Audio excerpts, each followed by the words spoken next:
Hello, welcome to Clarkston Unknown. I'd like to introduce you to our guest today. We have Mrs. Karen Joliat. She is our Oakland County Commissioner for the 4th District, which covers the Clarkston and Waterford area. She also has close to a decade history in local government, including Waterford Township Trustee. Currently, Karen is here with us in the therapeutic environment of the McLaren Healing Garden, which is a hidden gem here in Clarkston. And Karen also has a background as a healthcare executive in pharmaceutical sales. Thank you, Karen, for for coming on to the show today. Well, thank you for having me. So today's episode, which we've discussed, is about local politics, local government, how important they are, and we've got quite significant happenings right now around redistricting. And we'd like to have a discussion about what this means for Clarkston and Waterford and how it relates back to the census and what this means for Independence Township. Sure. Yes, very, very important issues to Clarkston, Waterford, and the state of Michigan. So back in a little bit of history, back in 2018, there was a constitutional amendment made for Proposal 2 to redistrict or to take the redistricting out of the legislative body and put it into the residents' hands, essentially. And that's what has happened. So, and that is based on those redistricting events happen when a census is done. And as we all know, there was the census that was done last year. Right. So the numbers, which is interesting, were supposed to come in from the census and be approved on March 31st, which would then lead to the commission that was set up to be able to do maps to get approved by November 1st. Right. Well, the census, due to the pandemic, is not able to get their numbers in and properly vetted until September 31st. Right. So there's no way that the commission that's doing the redistricting can come up with maps in that short a time. Right. So they have filed an amendment, I believe, to extend it to January for them to get, which is going to kind of lead things into kind of a conundrum because, as you know, locally, we have to have up and ready to go for the primary in August. And if we don't get the maps until January, it's going to be a bit of a struggle. So it'll be interesting to see how it all works out. What do you think drove the extension from March to January, beyond just the normal conversation around the pandemic? You know, other than that the census was just having a really hard time collecting all of the numbers, you know, and I know, and I'm sure you're aware of, it was all over that they were looking for census workers to get out and knock on doors and, you know, vet all of the information. Now, do you think that the shortened time we have before the primaries is going to affect the redistricting? You know, it'll be an interesting process to watch. This, you know, this is a constitutional amendment. Like, this has never happened before. Mm-hmm. And now, two, to throw that in the mix, kind of a rush to pull this together. The commission was appointed. There's 4 Democrats, 4 Republicans, and 5 independents. So it's 13 residents of Michigan that were selected. And they're going to be doing town halls, and they're going to be basing the new district lines on communities of interest. Okay. So they're going to hold town halls all over the state, all different hours, so everybody has a chance to participate that wants to participate.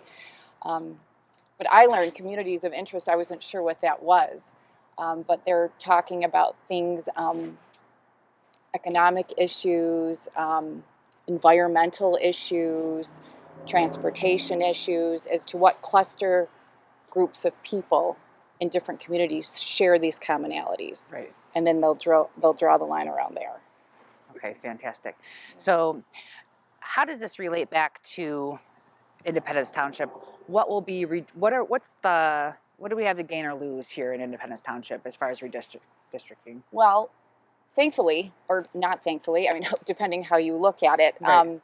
The redistricting is only going to affect federal and state seats. And so at that point, Michigan is in a deficit, is that we're going to lose a congressional seat because our census numbers came in lower than what is deemed. Right now we have 14 congressional people, and it's going to go down to 13. But the redistricting does not affect counties or local municipalities with this proposal. Now, with that being said, counties will be redistricted, but they do that with their Board of Commission. That has nothing to do with any of the rules that this proposal too has imposed federally and statewide. So Clarkston specifically, or my district, District 4, Waterford, and Clarkston, really just you're going to have to pay attention to the county commission, which will look at their population once the numbers come in to see what range of commissioners that they feel are needed within the parameter that they're allowed. Right. So what you're saying is there's 14 currently, and we're going to reduce to 13. That means there's one less body in Washington. Correct. Or Michigan, and ultimately one less representative for Independence Township. Correct. Theoretically, not theoretically speaking, in a matter. Residents of Michigan. Right, exactly. So there's one less body that is our voice in DC. Correct. And that's a direct result of a census done at the local level. And so what else will occur when we have another redistricting in 2022 at the county level? That I'm not sure of. I'm still learning with this. Right. I'm almost into a half a year at the commission, and so this will be a new process for me. I was not part of it 10 years ago when things were redistricted, and I believe we were at 20. At one time, Oakland County was at 25 commissioners, and we're now down to 21 commissioners. So I'm not sure what the numbers will hold once the census comes in and what the majority of the board wishes to do. Absolutely.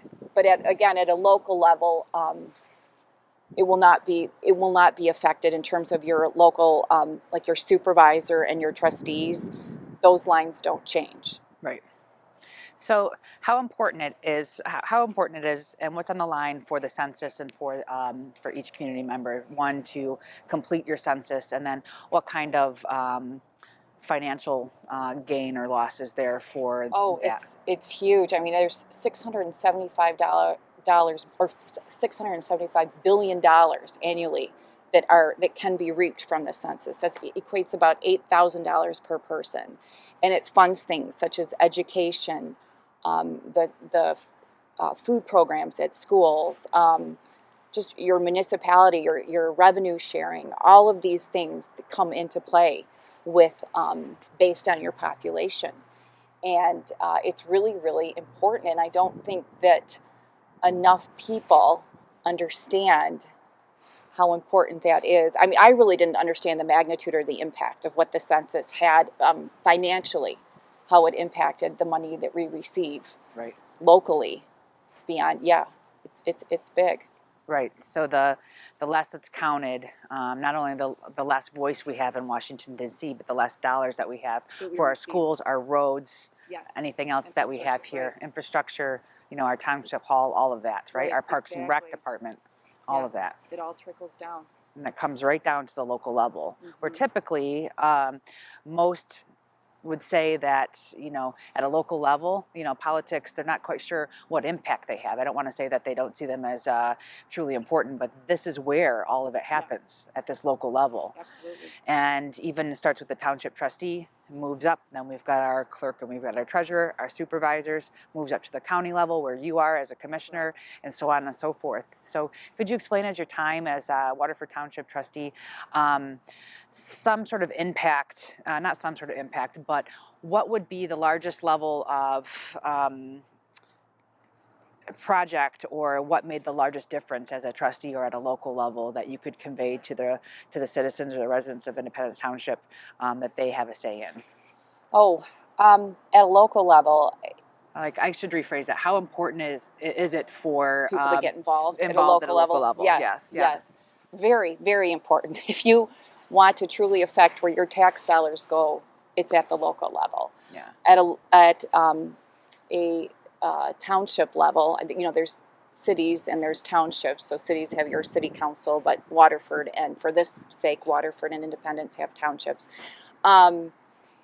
We can change laws through resolutions and through ordinances, and I don't think that the public realizes what can be changed people that buy property, that bought property 10 years ago.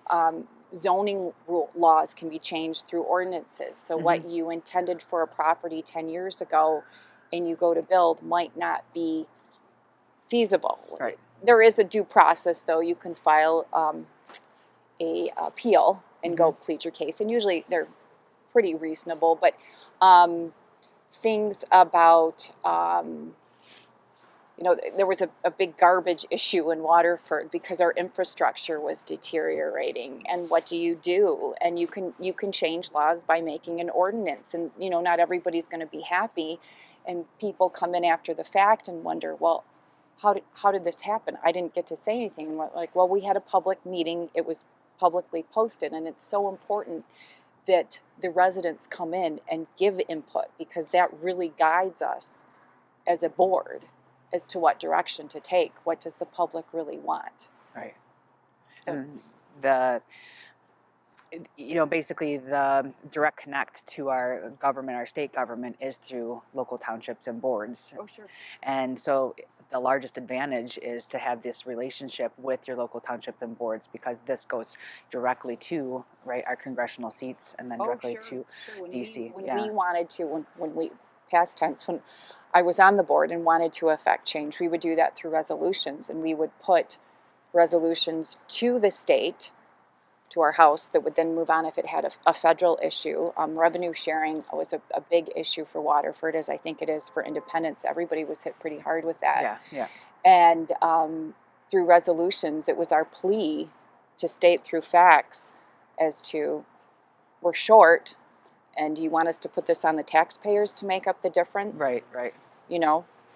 So that's how, definitely, you come in, the residents would come in and communicate that, and we as a board knew that from doing budget, we would push that message on.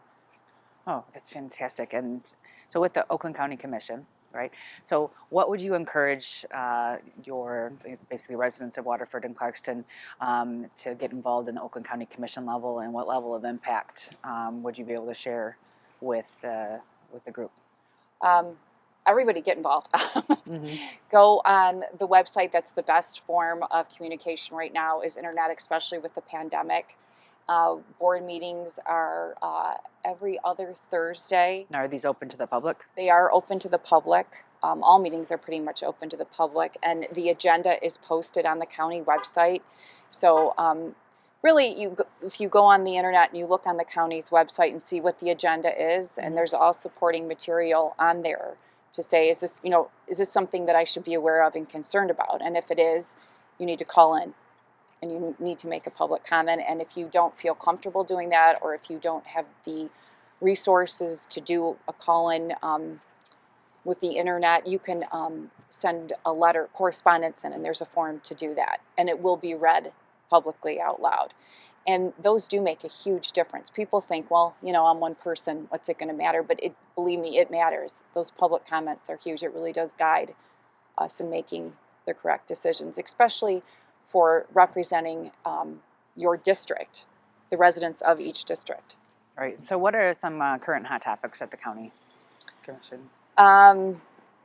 There's a sustainability plan that was just passed. It was not unanimous last Thursday. Okay. I think that we all agreed we were all on board with environmentally friendly things, but it was a rather large expenditure without any definite, tangible things purchased.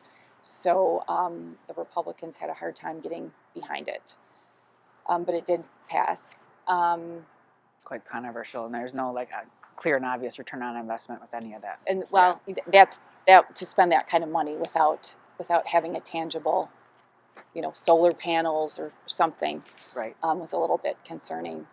The big issue right now is getting back to in-person. Yeah. And the state ruled that virtual meetings are over as of March 31st, and everybody needs to be back in person. But they put restrictions on 25 people or less, which makes it challenging because we as a board, there's 21 of us, and that's not even including staff, and they're all videotaped. so we're on hold right now. They've been pushed back till April 29th for different partitions, plexiglass partitions we put in at the county, so everybody feels comfortable coming back. But I don't know what Independence has done. I know Waterford has declared a state of emergency, I think through May, to return to in-person meetings. Right. So, I mean, I see both sides of it, but it's, we're getting vaccinated, and I feel like we're turning a corner. And for transparency's sake, I think it's very important that we need to get back to in-person. Yeah. And so everybody can participate and see what's going on. Yeah, it's that difficult with that true like bond relationship community level with being, on a screen. Yes. And there's just something to be said for human interaction that's irreplaceable. It's irreplaceable. I think a lot of communities are going to be transitioning probably at the bridge of hybrid, yes. Half this, half that, for those a level of comfort. If you put 25 on there, then that leaves no room for any public. Right, exactly. So you'd have to do a hybrid, or you're going to have, you're not going to have the public. I mean, we do have an overflow auditorium, but then it goes back to you're on a camera speaking through. So it's, I'm hoping we all get vaccinated soon and get back to business as usual, right? Who knows if that's even going to do? Well. But we'll see. We'll see what happens. But so if I want to get more involved in the local township, what would I do? What would I do how about with the county commission? What would you encourage someone that wanted to get involved on the county level, and where would you direct them? I would direct them to the website to start paying attention to agendas. Beyond the Board of Commission, there's 4 committees that break out. There's Legislative Affairs, Public Health and Safety, Economic Development, and Finance. And in those committees, things are vetted, and then they go to the board. Okay. So if you have a particular area of interest that you would like to get to know more about, and beyond those committees, there's appointments to different boards within the commission. There's the Oakland County Health Network. There's the Parks and Rec Board. There's the Senior Commission for Aging. There's the Historical Commission. And those are appointments. So you need to get in touch with your commissioner and let them know that you wish to be appointed. Now, most of those are terms, so kind of put your name out there and wait for a slot to open. So again, you kind of vet what your area of interest is in that you'd like to get involved.